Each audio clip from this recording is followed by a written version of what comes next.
Olá, boa tarde. Na atual legislação eleitoral, um candidato sem partido político não pode concorrer às eleições. Mas por causa de um recurso aqui no Supremo Tribunal Federal, a possibilidade de alguém se candidatar sem filiação partidária está sendo discutida em uma audiência pública a pedido do ministro Luiz Roberto Barroso, relator do recurso na Corte. O debate em torno da viabilidade das chamadas candidaturas avulsas é o destaque do Jornal da Justiça de hoje. E você vai ver também. No Distrito Federal, depois de várias ações na Justiça, o governo do DF autoriza a jornada de trabalho reduzida para pessoas com deficiência. Superior Tribunal de Justiça afasta a condenação de menor por ato infracional análogo a terrorismo. A defesa do jovem havia alegado constrangimento ilegal na condenação. E ainda, presente de aniversário. Depois de 13 anos, menina consegue, com a ajuda da Justiça, o registro de nascimento. Meu sonho é estudar, aprender a ler.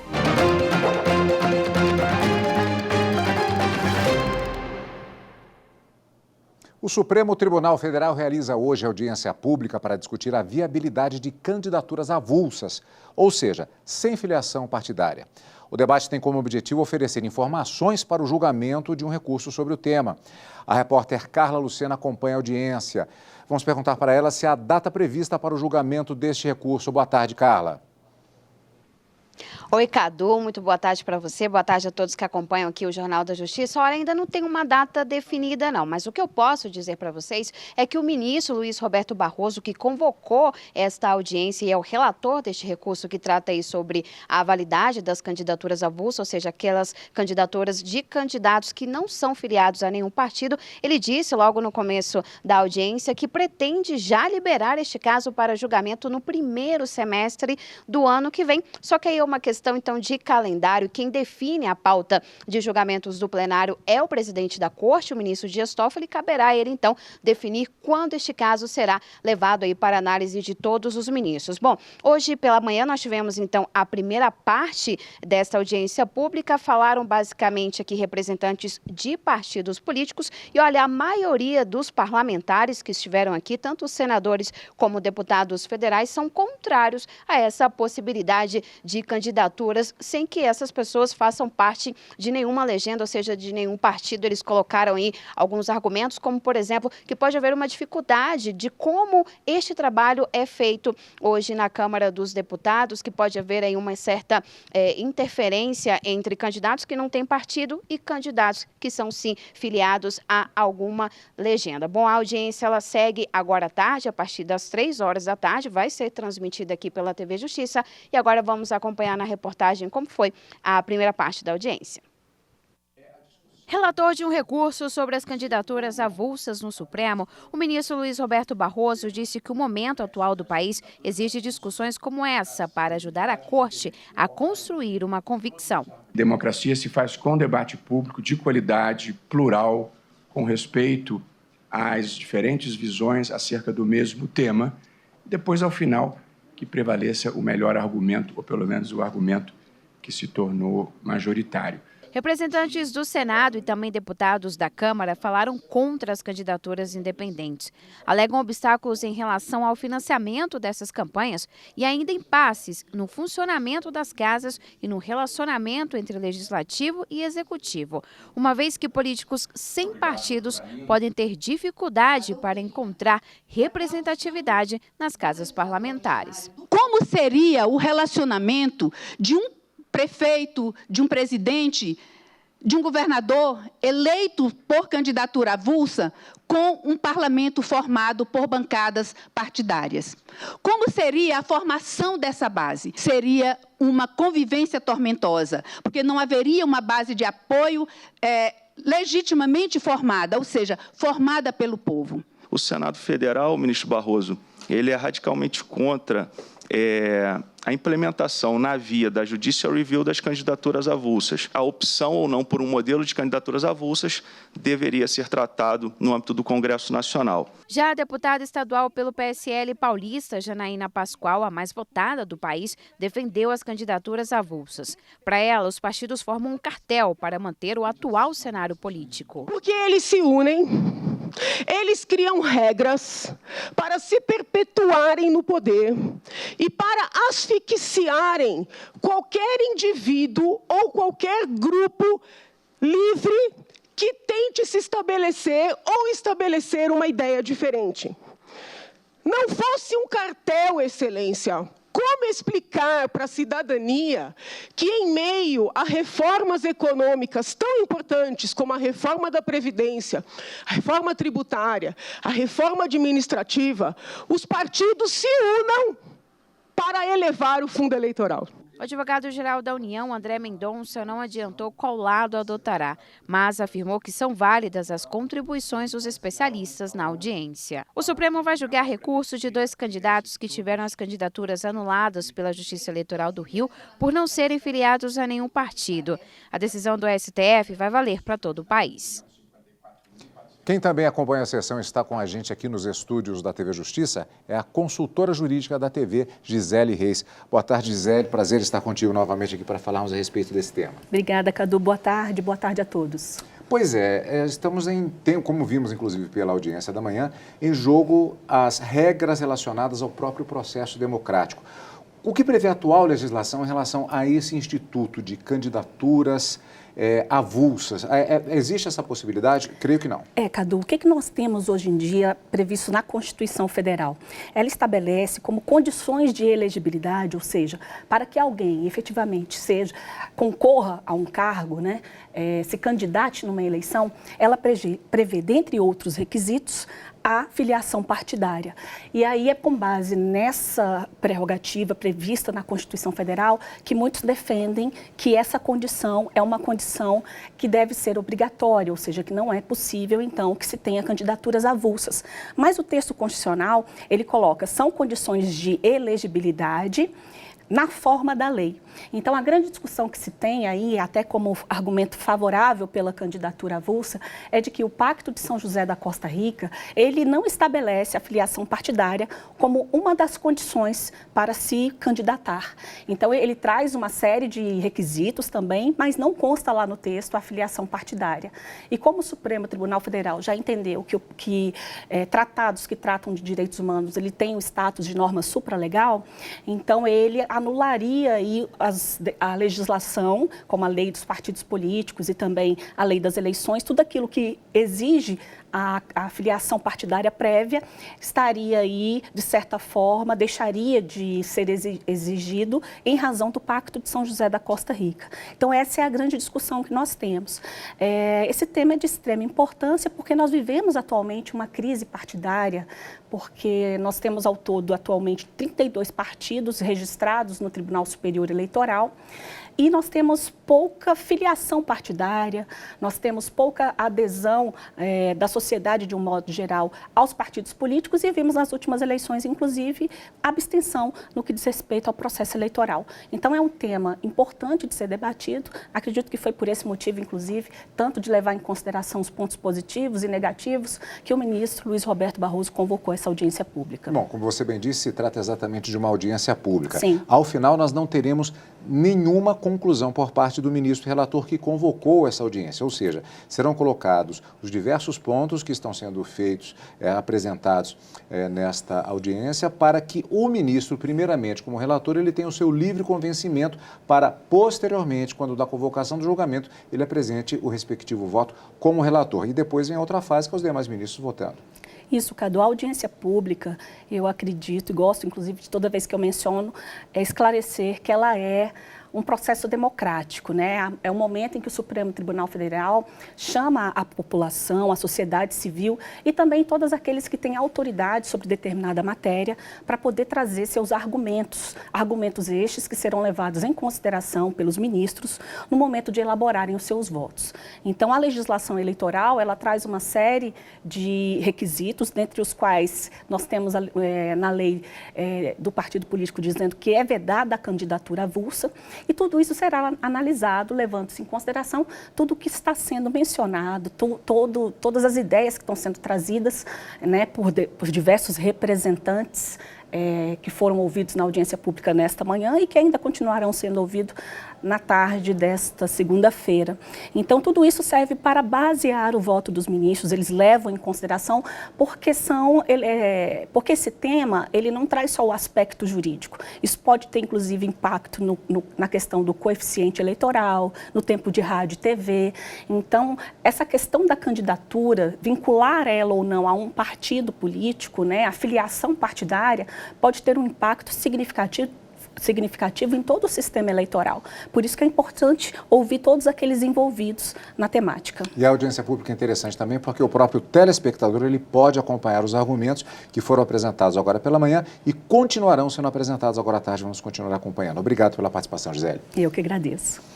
E o Superior Tribunal de Justiça afastou condenação de menor de idade por ato infracional semelhante ao terrorismo.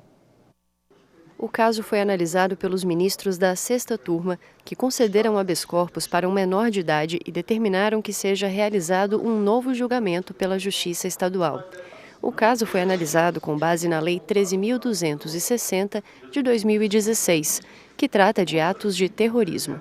A defesa do jovem havia alegado constrangimento ilegal na condenação, por falta de elementos necessários para configurar a conduta punida pela Lei Antiterrorismo, que são motivação por xenofobia, discriminação ou preconceito de raça, cor, etnia e religião. O relator do recurso especial, ministro Sebastião Reis Júnior, ressaltou que a formulação do tipo penal de terrorismo constitui juízo de valor, que demanda contextualização fática e objetiva dos intérpretes. Para o ministro, não foram demonstradas as motivações exigidas pela lei, não sendo possível constatar pretensão de subversão da ordem, elemento político-ideológico, pretensão reivindicatória ou outros elementos comuns a um ato de terrorismo. Por isso, a condenação foi anulada, mas a justiça local ainda pode entender pela configuração de outro ato infracional, conforme análise de provas. E você vai ver no próximo bloco do Jornal da Justiça, primeira edição. Governo do Distrito Federal autoriza a jornada de trabalho reduzida para pessoas com deficiência. Eu volto em instantes para falar desse assunto. Não saia daí. Justiça para mim é o justo, dar o justo para quem merece. Por exemplo, o César dá para o César o que é do César. Fazer o bem para você receber o bem.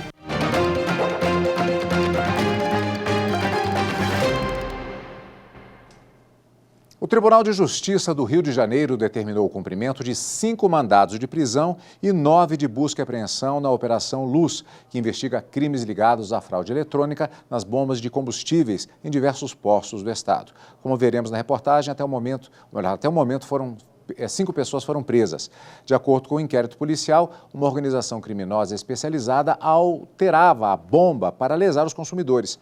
A ação é realizada hoje pelo Grupo de Atuação Especial de Combate ao Crime Organizado do Ministério Público do Rio de Janeiro e a Polícia Civil, com o apoio da Agência Nacional do Petróleo. Agora vamos para outro assunto. A Vara Especializada de Saúde de Mato Grosso ajudou a salvar a vida de um recém-nascido. Veja os detalhes do caso na reportagem. Esse é o Anthony. Ele tem menos de um mês de vida, mas já enfrentou uma grande cirurgia. Esse pequeno guerreiro nasceu com cardiopatia congênita, um problema sério no coração, e seus pais correram contra o tempo para salvar a vida do recém-nascido. Anthony nasceu em Diamantino, permaneceu no hospital da cidade durante 4 dias e foi encaminhado para a Santa Casa em Cuiabá, para aguardar sua operação, que foi realizada no interior de São Paulo. Mas isso só foi possível após uma liminar da Vara Especializada de Saúde, que fica aqui no Fórum de Várzea Grande e que em menos de 48 horas determinou a realização da cirurgia. Graças a Deus a decisão do juiz saiu rápido e a gente conseguiu isso aí. Chegando lá no hospital, chegou na sexta-feira, e na sexta-feira mesmo foi feito os exames. Quando foi na segunda-feira, dia 18, foi feita a cirurgia e graças a Deus está só esperando a recuperação dele. Mato Grosso não é um estado habilitado a fazer cirurgia, havia necessidade de ser feito fora da unidade da federação. Então, nós procuramos dar a agilidade possível, enviamos o processo para a análise do NAT para que pudesse nos dar uma base para decidir. Feito isso, a gente deu uma decisão e mandou o estado cumprir. conseguimos um preço melhor no Hospital de São José do Rio Preto e determinamos o envio da criança para ser feita a cirurgia lá. Graças a Deus deu tudo certo, o pessoal, questão da justiça, me ajudaram muito e correram atrás com garra mesmo para me ajudar, porque a justiça praticamente foi uma mãe que me ajudou muito. O plenário do Supremo Tribunal Federal decidiu, em sessão virtual, que a revisão anual da remuneração dos servidores públicos só é possível se a dispensa constar da lei orçamentária anual e estiver prevista na Lei de Diretrizes Orçamentárias. A decisão foi tomada em um recurso extraordinário apresentado pelo Estado de Roraima, com repercussão geral reconhecida. A maioria dos ministros seguiu o voto do relator, ministro Alexandre de Moraes, segundo o qual é necessária a previsão da revisão remuneratória dos servidores nas duas leis que regem o orçamento público. Servidores do governo do Distrito Federal com deficiência ou com doenças que necessitem de acompanhamento podem ter a jornada de trabalho reduzida em até 50% para tratamento. A regra vale também para os dependentes. Há 3 anos, ao tomar posse na Secretaria de Saúde do Distrito Federal como médica da família, Flávia avisou que precisaria de horário diferenciado para cuidar do filho, na época com 6 anos de idade e diagnosticado com autismo e outras patologias que requer cuidados. Ela requereu administrativamente a redução de jornada de 40 horas semanais para 20. Assim que eu entrei, pouco tempo depois, no governo anterior, assinaram a lei permitindo até 20% de redução da carga horária nesses casos. Então, logo em seguida, eu entrei com um processo pedindo, na verdade, almejando, na verdade, eu tinha necessidade de 50%, mas me concederam os 20%. Por causa de muitas decisões judiciais determinando a redução da jornada de trabalho para servidores do GDF, o governo autorizou que pessoas com deficiência ou com doenças falciforme ou que tenham dependentes nessas condições cumpram apenas metade da jornada de trabalho. A possibilidade de redução será avaliada caso a caso. As secretarias de Saúde e Educação devem ser as pastas mais impactadas com a mudança. Na educação, de um total de 35.735 servidores, 210 já têm a carga horária de 20% reduzida. Esta cirurgiã dentista já fez o pedido na Secretaria de Saúde para reduzir a jornada até o limite máximo e ganhar 2 horas a mais para cuidar do filho de 7 anos com síndrome de Down. Quem vai sair ganhando é o Bernardo, porque a gente vai dar mais oportunidade para ele, a gente vai dar mais qualidade nos trabalhos, nas estimulações que são desenvolvidas e a gente vai dar oportunidade para o Bernardo crescer e chegar o mais longe que ele puder e principalmente ser uma criança feliz e inserida. A subsecretária de Saúde explica que a previsão é que, além de novas solicitações, cheguem também pedidos de revisão de quem já tem algum tipo de redução de jornada. Qualquer pedido de ampliação dessa redução é necessário a comprovação. Não é só porque a legislação mudou que agora a gente vai conceder, Precisa ter o elemento motivador, que faz com que o servidor... eu entendo que eu tenho direito, a 50%. E no próximo bloco, menina de 13 anos, depois de 13 anos, uma menina conseguiu o registro de nascimento. É isso mesmo, os detalhes em instantes. Continue com a gente. A melhor definição é a de Rui Barbosa. É tratar os iguais de forma igual e os diferentes na medida de suas diferenças.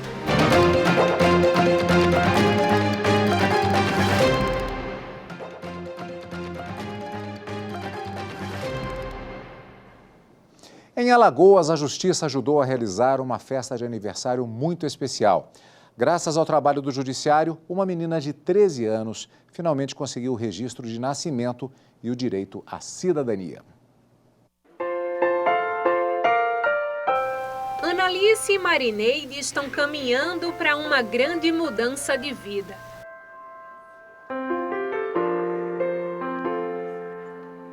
Com o pai falecido, Analice era criada pela suposta tia paterna desde muito pequena. Marineide conta que a criança não tem nenhum documento que comprove a existência formal dela e fala da angústia que viveram por isso ao longo da vida. Foi muito difícil, quando ela adoecia, que ela sentia dor de cabeça, Aí para levar ela para a UPA também, eu chegava lá, eu voltava, que precisava de documento, cartão do SUS. Ela também não tinha essas coisas. Eu cuidava dela em casa mesmo. Nunca foi à escola, né? Que ela cobrava a mim, tia, eu quero estudar, o meu sonho é estudar. Eu digo, quando você não tiver o registro, vou fazer o quê? O trabalho do Núcleo de Promoção da Filiação do Tribunal de Justiça de Alagoas, neste caso, começou há cerca de 2 anos, quando foi procurado pela suposta tia paterna da menina. Ela não sabia onde a genitora de Analice se encontrava. Nós fomos fazer uma busca, pela maternidade, não foi encontrado imediatamente. Aí fizemos o DNA com a suposta família paterna, o resultado deu positivo, aí nós fomos em busca da avó materna. Aí nós fizemos a audiência com reconhecimento também da paternidade, porque o DNA já tinha saído, e a doutora Ana encaminhou para que fosse feito o registro de Analice completo, com o nome do pai e da mãe. Aos 13 anos de idade, essa é a primeira festa de aniversário comemorada pela menina, que até pouco tempo não sabia sequer a data em que tinha nascido. Mas além da alegria de ter um bolo de aniversário, brigadeiro e até presente, Alice hoje recebeu seu registro de nascimento e a partir de agora vai poder realizar o seu maior sonho. Meu sonho é estudar, aprender a ler. Vai mudar, né? Ela vai para a escola. Eu tô até nervosa, né? Eu tô feliz também. Para a juíza Ana Florinda, coordenadora do NPF, esse também é o papel do judiciário: humanizar a justiça e se preocupar com a sociedade. Eu acho que o judiciário ele preenche a sua finalidade social, não só quando ela aplica a lei, né? Mas tem que também esse lado social, que o judiciário, ao cumprir a lei, ele tem também uma sensibilidade. Eu acho que nós justificamos a nossa presença aqui na sociedade. Apoio psicológico. Na Paraíba, primeiro ano do projeto Sempre Viva é concluído no presídio feminino Júlia Maranhão. O projeto é fruto de uma parceria entre o TJPB, por meio da Coordenadoria da Mulher em Situação de Violência, o curso de Psicologia do UNIP e a SEAP, Secretaria de Estado da Administração Penitenciária. Durante o período de atendimento psicológico, 104 mulheres responderam a um questionário e, na ocasião, ficou constatado que 60% das reeducandas afirmaram já ter sofrido algum tipo de violência doméstica. Ajuda bastante a gente, porque a gente está aqui preso e a gente fica com a mente perturbada. Então, assim, ela me deu um ponto de vista para correr dessa situação. Isso aqui foi um erro meu. Não foi um erro da justiça. Foi eu que procurei esse erro. Se eu tivesse ouvido mais o conselho da minha mãe, não tivesse colocado ele dentro da minha casa, hoje eu não estaria aqui. Por quê? Porque eu era uma mulher trabalhadeira, eu era uma mulher guerreira. A professora Leda Maia, coordenadora do projeto Sempre Viva, avaliou positivamente a participação das 30 reeducandas que se submeteram a sessões semanais de apoio psicológico. E, inclusive, teve um caso de uma senhora, que já estava com o seu tempo terminando aqui, ela manifestou o desejo de querer ficar pela acolhida, e por sentir aqui dentro do presídio Júlia Maranhão como se fosse a sua segunda família. O encerramento do primeiro ano dos trabalhos contou ainda com a presença das estagiárias do curso, das reeducandas que participaram do projeto, da juíza Graziela Queiroga. Mas a gente sai daqui com a expectativa, de um dever cumprido, de que a gente realmente foi um projeto exitoso no primeiro ano. A gente vai aprimorar para o segundo ano e assim por diante, porque a gente deseja que quando essas mulheres tiverem a sua liberdade física devolvida, elas possam sair daqui, possam ser amparadas pela rede de atendimento, que elas possam ser encaminhadas e principalmente que elas saiam daqui compreendendo o que significa violência contra a mulher e que elas não permitam que isso ocorra mais na vida delas. Cíntia Almeida, diretora da Penitenciária Feminina, acredita que esta foi uma valiosa oportunidade de acompanhamento para as reeducandas, que se dispuseram a lidar com as inquietações da alma. A gente nota a necessidade de um trabalho voltado para essa área. E assim, elas têm desenvolvido bastante, elas têm pedido para continuar, muitas que também tomaram conhecimento querem poder participar, começar no próximo ano também a participar do projeto, e as expectativas são maravilhosas. Nós temos o desejo de levar esse projeto às outras unidades prisionais femininas do Estado. E por hoje é só, a gente vai ficando por aqui. Obrigado pela companhia, tenha uma ótima tarde. Espero você amanhã. Tchau!